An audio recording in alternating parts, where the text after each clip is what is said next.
Shalom Romo, Suster, rekan-rekan STMJ yang dikasih dalam Tuhan, berkah dalam. STMJ hari ini 11 November 2023 diambil dari Injil Lukas bab 16 ayat 9 sampai dengan 15. Dan aku berkata kepadamu, ikatlah persahabatan dengan mempergunakan mamon yang tidak jujur, supaya jika mamon itu tidak dapat menolong lagi, kamu diterima di dalam kemah abadi. Barang siapa setia dalam perkara-perkara kecil, ia setia di dalam perkara-perkara besar. Dan barang siapa tidak benar dalam perkara-perkara kecil, ia tidak benar juga dalam perkara-perkara besar. Jadi, jikalau kamu tidak setia dalam hal mamon yang tidak jujur, siapakah yang akan mempercayakan kepadamu harta yang sesungguhnya? Dan jikalau kamu tidak setia dalam harta orang lain, siapakah yang akan menyerahkan hartamu sendiri kepadamu?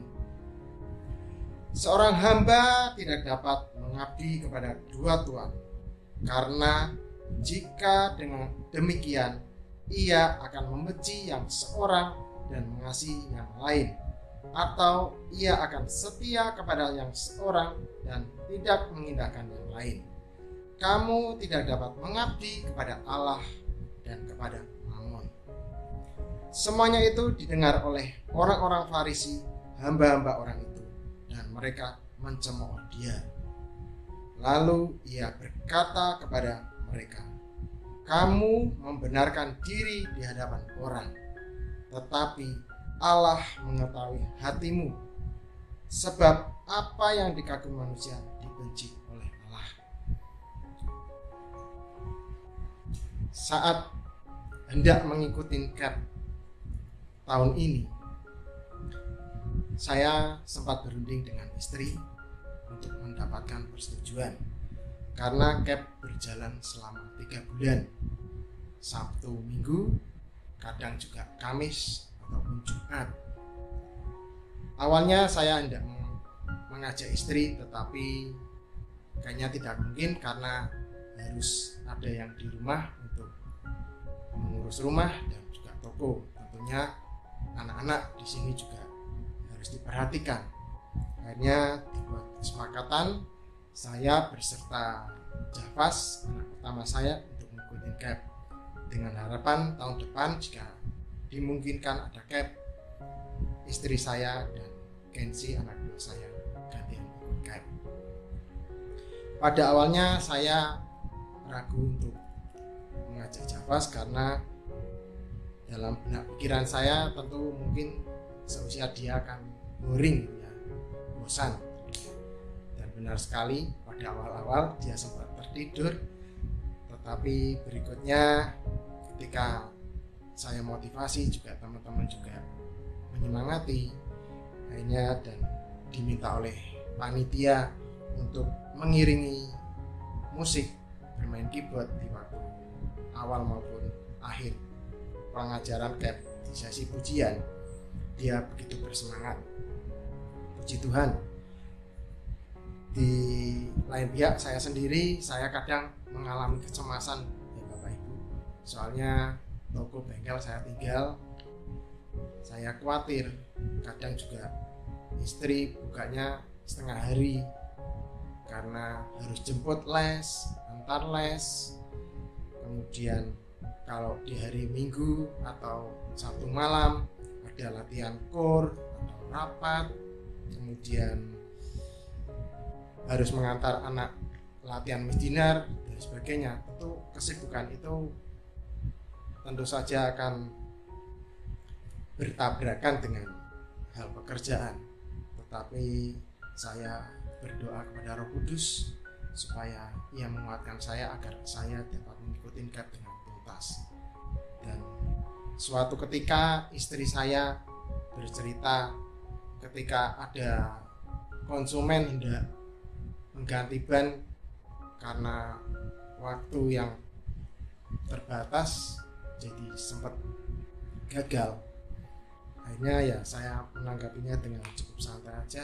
Ya kalau itu memang belum rezeki dari Tuhan ya nggak apa-apa lah, disyukuri aja. Tuhan pasti akan mencukupkan kebutuhan kita. Saya percaya dengan iman, dan benar sekali pada keesokan harinya konsumen itu datang kembali. Saya kemarin sudah kesini oh iya, dan tidak cuma 1 atau 2 atau 3, ternyata Tuhan tambahkan. Saya sangat bersyukur sekali, terberkati sekali ketika kita setia di dalam perkara kecil. Tuhan akan percayakan kita perkara yang lebih besar lagi tentunya. Seperti bacaan hari ini, saya diteguhkan kembali ketika kita menyeimbangkan. Saya sendiri ya, mamon di sini adalah waktu juga. Ketika Tuhan memberikan waktu untuk saya bekerja, untuk saya bersosialisasi dengan masyarakat, ataupun saya harus bercengkarama dengan anak-anak saya harus membagi waktu dengan sebaik mungkin. Terlebih untuk Tuhan, kita tidak bisa hitung-hitungan dengan Tuhan. Kalaupun Tuhan meminta saya untuk membayar, tentu apa yang sudah Tuhan berikan pada saya tidak dapat mampu membayarnya. Tuhan begitu baik. Kalaupun Tuhan mau memakai keluarga saya untuk melayani, tentu saya bersama keluarga akan melayani dengan sepenuh hati.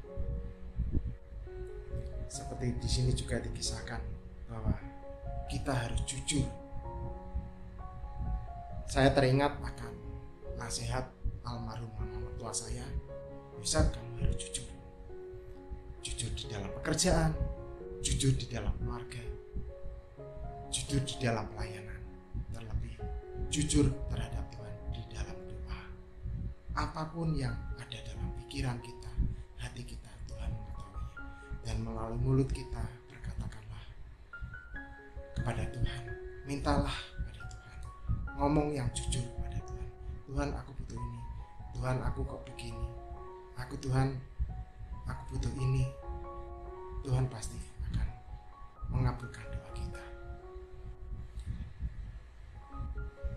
Ketika kita